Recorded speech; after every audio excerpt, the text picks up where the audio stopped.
ॐ अज्ञानतिमिरान्धस्य ज्ञानञ्जनशलाकया चक्षुरुन्मिलितं येन तस्मै श्रीगुरुवे नमः।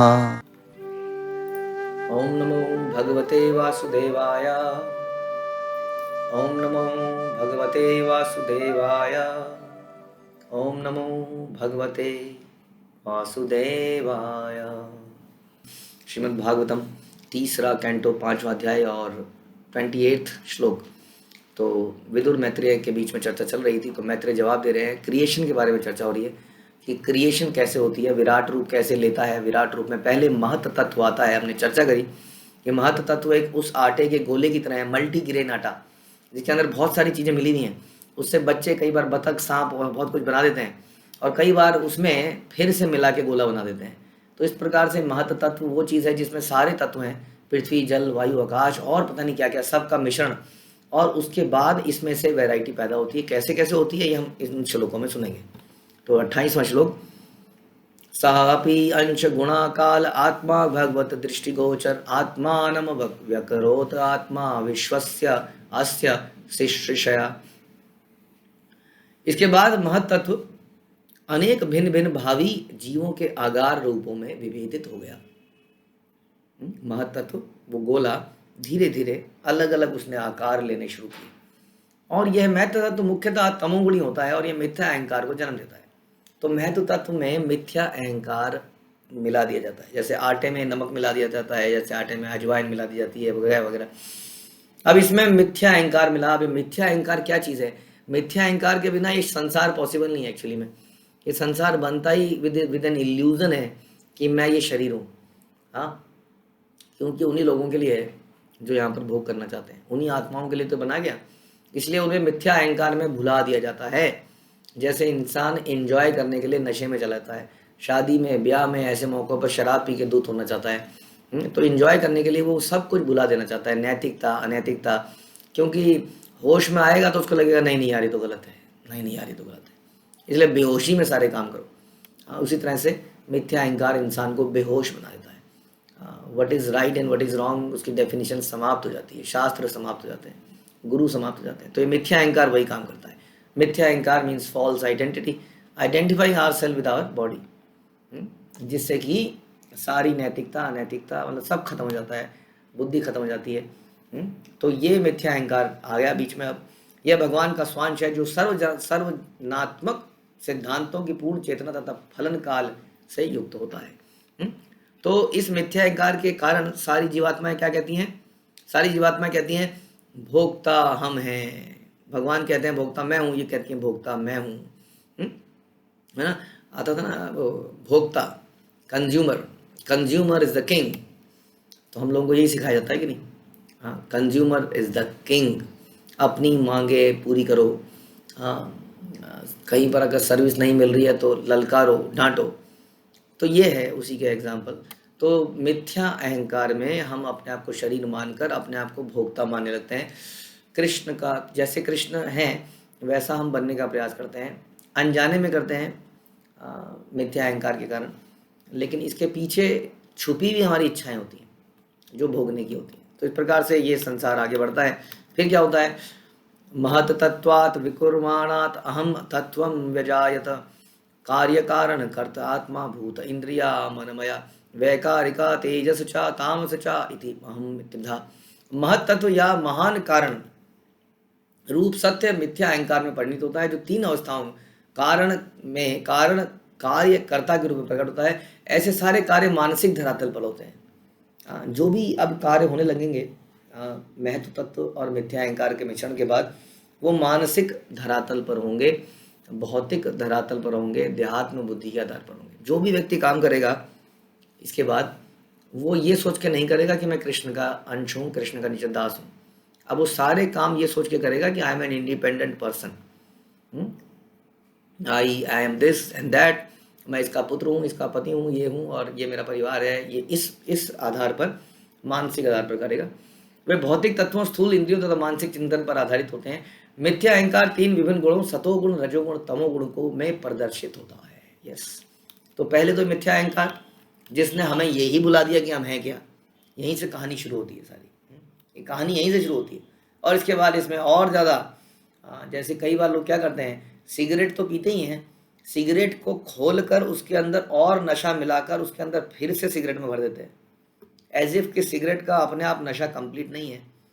उसको निकाला जाता है तंबाकू को, उसमें फिर से कुछ कुछ ऐसी चीज़ें मिलाई, नशीली चीज़ें मिलाई जाती हैं, पाउडर, फिर से भरा जाता है, फिर लोग पीते हैं।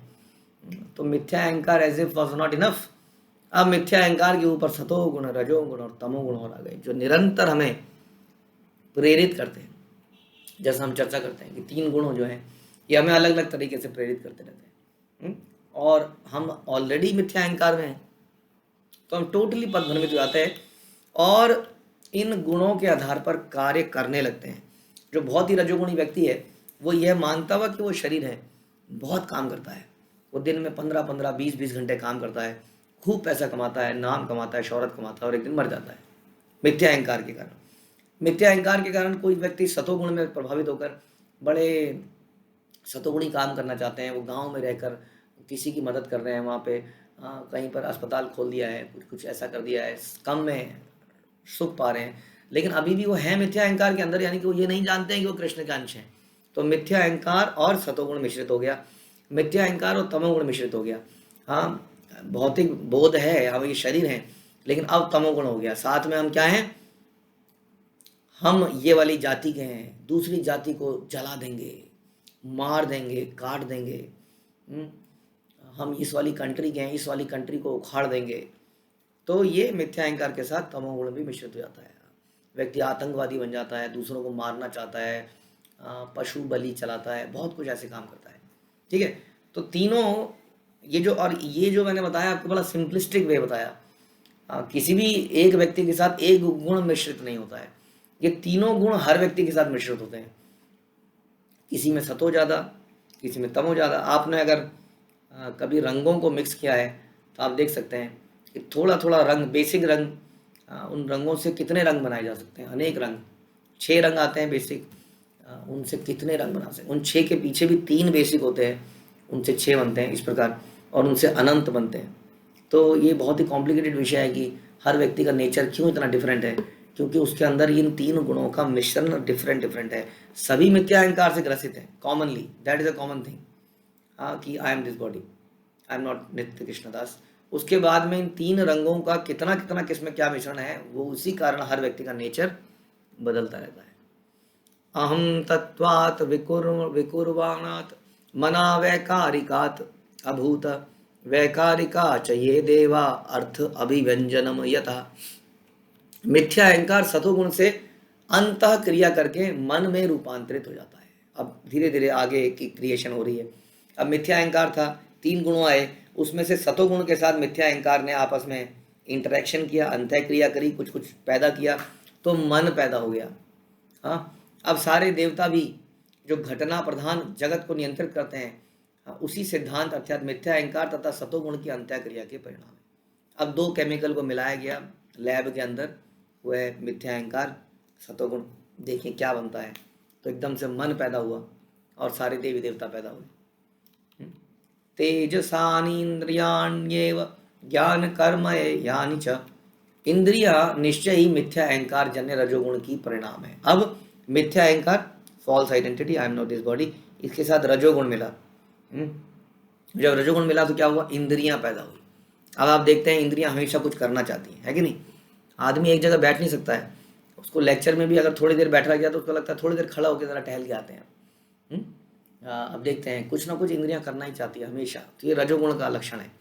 तो अतएव दार्शनिक चिंतन परक ज्ञान तथा सकाम कर्म रजोगुण के प्रधान उत्पाद है। सकाम कर्म, हमेशा कुछ करता रहना, कुछ कुछ करना है। सकाम कर्म, फ्रूटी एक्टिविटीज, भोगने के लिए काम करना। तो संसार में कितना काम करता है इंसान, आप देखेंगे मीलों सफ़र करके वो ऑफिस जाता है, बहुत काम करता है, चारों तरफ दुनिया बहुत तेज़ी से भाग रही है। हाँ, तो ये क्या है, मिथ्या अहंकार के साथ रजोगुण का मिश्रण है, उससे इस प्रकार का होता है। तामसो भूत सूक्ष्म माधीर्यता खम लिंग मात्मन, आकाश ध्वनि का परिणाम है। अब देखिए अब क्या होने लगा, अब आकाश ध्वनि का परिणाम है। ध्वनि और आकाश पैदा होते हैं, और ध्वनि अहंकारात्मक काम का रूपांतर है, और दूसरे शब्दों में आकाश परमात्मा का प्रतीकात्मक प्रतिनिधित्व है। अब ध्वनि और आकाश। अब ये चीज़ें पैदा होने लगनी है, ये पंच महाभूत धीरे धीरे पैदा हो रहे हैं। इन पंच महाभूतों में 5 बेसिक एलिमेंट्स के अंदर आकाश, और आकाश में ध्वनि, हाँ ध्वनि में आकाश। तो आकाश के अंदर जो उसका गुण है वो क्या है, आकाश में ध्वनि है, और आकाश में आगे जाके वायु भी आएगी, लेकिन अभी आकाश में केवल ध्वनि है। अगर आकाश नहीं होगा, या मतलब रिक्त स्थान नहीं होगा, तो ध्वनि नहीं हो सकती वहाँ पर, राइट। किसी ठोस वस्तु में ध्वनि नहीं होती है। हाँ, जैसे कोई चीज़ है जो खोखली है तो बजती है, नहीं तो बजती नहीं है। कालमायान शयोगेन भगवद्वीक्षितं नभ नभसो अनसृतं स्पर्शम विक्रुवन् मेनिलम। तत्पश्चात भगवान ने आकाश पर नित्य काल तथा बहिरंगा शक्ति से अंशतः मिश्रित दृष्टिपात किया। अब देखेंगे आप, हर एक कॉमन चीज़ आप देखेंगे। अब आगे की जो भी क्रिएशन हो रही है, ये जो लैब में मिक्सिंग का काम कर रहे हैं, ये कौन कर रहा है? हाँ, ये लैब को चला कौन रहा है, ये मिक्सिंग कौन कर रहा है? ये कर रहे हैं भगवान। हाँ, ये कर रहे हैं भगवान के पुरुष अवतार, विष्णु अवतार। जो कैसे कर रहे हैं मिक्सिंग? भगवान को मिक्सिंग करने के लिए ग्लव्स नहीं पहनने पड़ते, टेस्ट की वो जो ट्यूब्स नहीं लेनी पड़ती। हाँ, वो केवल दृष्टिपात करते हैं और ये चीज़ें मिश्रित होने लगती हैं। तो भगवान ने क्या किया? नित्य काल बहिरंगा शक्ति से। अब बहिरंगा शक्ति भी बीच में आ रही है, क्योंकि वही तो सारा काम कर रही है। तो भगवान डायरेक्टली काम नहीं करते हैं, भगवान ये वाला काम बहिरंगा शक्ति से कराते हैं, यानी कि भौतिक जगत को मैनेज करने वाली शक्ति। तो बहिरंगा शक्ति से अंशतः मिश्रित दृष्टिपात किया, और इस दृष्टिपात से क्या हुआ? स्पर्श की अनुभूति हुई, जिससे आकाश में वायु उत्पन्न हुई। तो आकाश में अभी तक केवल शब्द था, ध्वनि थी।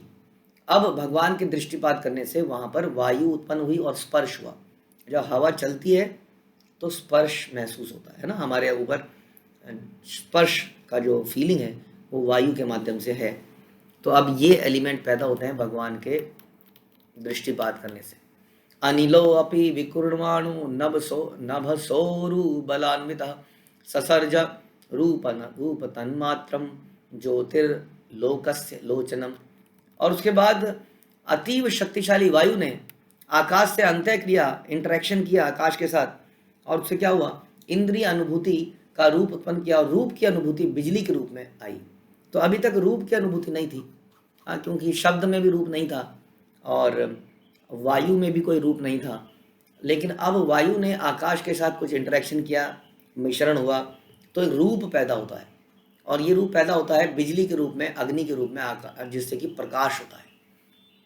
तो अग्नि में पहली बार फॉर्म होता है ना, हम देख सकते हैं अग्नि को जलते, उसकी लपटों को देख सकते हैं, तो उससे प्रकाश होता है, चारों तरफ हम देख पाते हैं। तो ये रूप पैदा होता है और प्रकाश पैदा होता है। और उसके बाद अनिलेनान्वितं ज्योतिर्विकुर्त परवीक्षितम् आधत्ताम्बो रसमयम कालमायांश योगतः।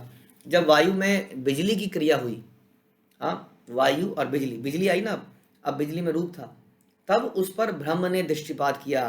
हाँ, भगवान फिर से दृष्टिपात करते हैं, और उस समय नित्य काल तथा बहिरंगा शक्ति के मिश्रण से जल और स्वाद की उत्पत्ति होती है। तो अभी तक स्वाद नहीं था, अग्नि में स्वाद नहीं है, वायु में स्वाद नहीं है, शब्द में स्वाद नहीं है, अब जल और स्वाद पैदा होता है। तो जल, ये एक और पंचभूतों में से एक और तत्व आया जिसके साथ स्वाद, उसका इंद्रिय विषय पैदा होता है। तो विदुर जी, जब हम लोग सुनते हैं ऐसी बातें तो बड़ा प्रसन्नता होती है कि संसार कैसे बना है, सच अ कॉम्प्लिकेटेड थिंग। ज्योतिषा अम्ब अनुषष्टिम विकुर्वतम ब्रह्म वीक्षितम महीम गंध गुणाम आधात काल माया अंश योगधा। तत्पश्चात बिजली से उत्पन्न जल पर भगवान फिर से दृष्टिपात करते हैं, हाँ, जिसमें स्वाद था, और फिर उसमें नित्य काल बहिरंगा शक्ति का मिश्रण हुआ। भगवान की बहिरंगा शक्ति ने फिर से छन छन छन छन छन छन करके मिक्सिंग करी, तो इस तरह पृथ्वी में रूपांतरित हुआ। अब अर्थ एलिमेंट निकल के आता है, जिसके साथ गंध पैदा होती है। तो अभी तक गंध नहीं थी, अब गंध अब पैदा होती है। पृथ्वी के आते ही जितनी भी बदबू आती है वो किसी केमिकल में, किसी मिट्टी में, किसी कूड़े में, ये सारे के सारे अर्थ एलिमेंट हैं। तो अभी तक रूप था, तो सबसे पहले शब्द आया, स्पर्श आया, हाँ, तो स्पर्श के बाद रूप अग्नि के रूप में आया, और उसके बाद में स्वाद जल आया, और उसके बाद में गंध के साथ में पृथ्वी एलिमेंट आता है। भूतानां नम आदिनां यत यत भव्य अवरम अवरवरम तेषां पर अनुसंग्रात यथा संख्यम गुणान विदु। हे भद्र पुरुष, आकाश से लेकर पृथ्वी तक के सारे भौतिक तत्वों में जितने सारे निम्न तथा श्रेष्ठ गुण पाए जाते हैं वे भगवान के दृष्टिपात के अंतिम स्पर्श के कारण होते हैं। यानी कि जितना भी ये एक्शन, इंटरेक्शन, रिएक्शन हो रहा है, इसको करने वाले भगवान हैं। और भगवान ये दृष्टिपात करते हैं अपनी शक्ति के ऊपर, बहिरंगा शक्ति, बाकी सारे बहिरंगा शक्ति को इस प्रकार से भगवान कहते हैं। कई बार हमारा अगर आपस में तालमेल बहुत अच्छा है तो हम इशारों में बात करते हैं, ऐसे ऐसे बोलते हैं, इसका मतलब चलो बस हो गया समय। इशारों में बात होती है ना, तो भगवान दृष्टिपात करके इशारों में बोलते हैं, now mix this, now do that. तो बहिरंगा शक्ति वो सारे काम भगवान के लिए, भगवान की इच्छा मात्र से करती रहती है। तो we have to become like that. हाँ, शिला प्रभुपाद कहते थे कि हे भगवान, मुझे कठपुतली की तरह नचाइए, जैसे आप नचाएंगे वैसे मैं नाचने को तैयार हूँ। तो हम सब लोग भी भगवान की इशारों में इसी प्रकार से नाचें और उससे ऐसी क्रिएशन होगी। और इस क्रिएशन में भी यदि भ्रमित नहीं होना है तो भगवान के इशारों को ध्यान से देखते रहिए, नहीं तो खो जाएंगे इस विस्तृत विराट रूप के अंदर।